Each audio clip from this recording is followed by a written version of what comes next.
Ketemu lagi di Hot Room.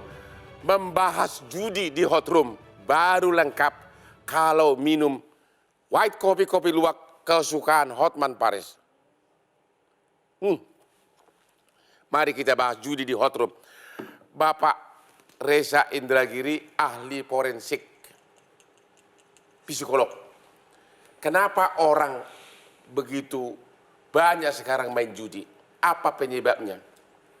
Tergiur kenapa? Kebanyakan orang berasumsi bahwa kemudahan merupakan faktor utama kenapa orang kemudian memilih untuk bermain tanda petik di area yang satu ini. Tetapi kalau kita berdasarkan hasil riset ternyata tidak sederhana itu, Bang.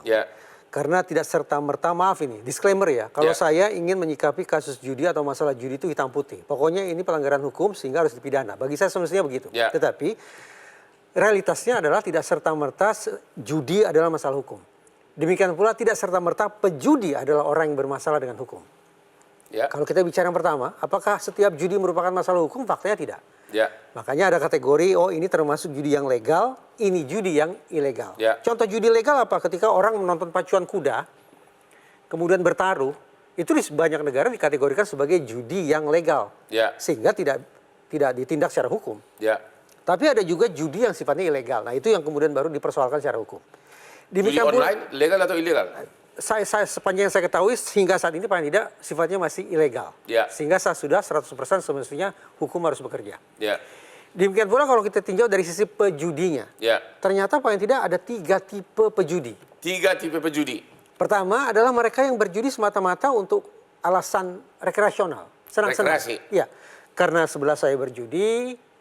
Sebelah saya berjudi, maka untuk mencairkan suasana agar saya masuk dalam tim, masuk dalam kelompok, saya ikut kemudian mencari kesenangan dengan cara berjudi.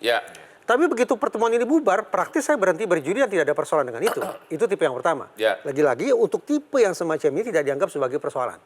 Baik dari sudut pandang psikologi maupun dari sudut pandang hukum.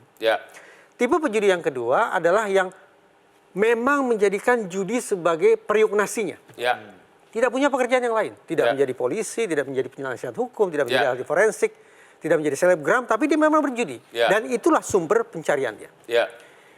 Kalau memang seperti itu dan sumber atau perputaran uangnya dianggap legal, maka sudah mereka-mereka yang menjadikan judi sebagai profesi juga tidak dianggap sebagai persoalan.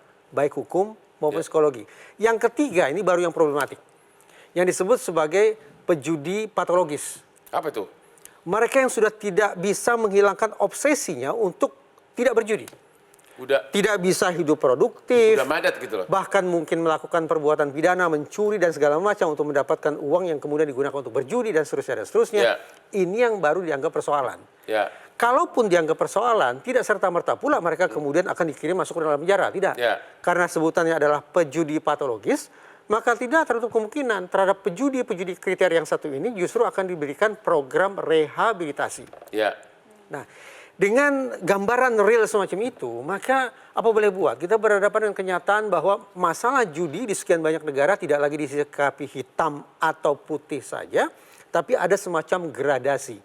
Namun, betapapun saya mengutarakan hal ini bukan berarti bahwa saya mempromosikan tipe judi A atau B dan seterusnya, tidak. Apakah judi online ini udah sama madatnya, kecanduannya dengan narkoba? Saya khawatir iya, karena paling tidak saya punya kenalan yang sudah sedemikian mencandu sehingga bisa dikategorikan sebagai pejudi patologis yang maaf kata sampai kemudian berusaha untuk menghabisi nyawa temannya sendiri untuk mendapatkan sumber daya finansial untuk berjudi itu. Begitu. Yang saya khawatir bahwa kalau masalahnya tidak terkendali, apalagi maaf terpromosikan baik secara sengaja maupun tidak sengaja oleh selebgram seperti Mbak Dinar, maka problem ini makin lama akan makin menggunung dan tidak hanya dialami oleh orang dewasa tapi juga anak-anak. Jelajahi cara baru mendapatkan informasi. Download Metro TV Extend sekarang.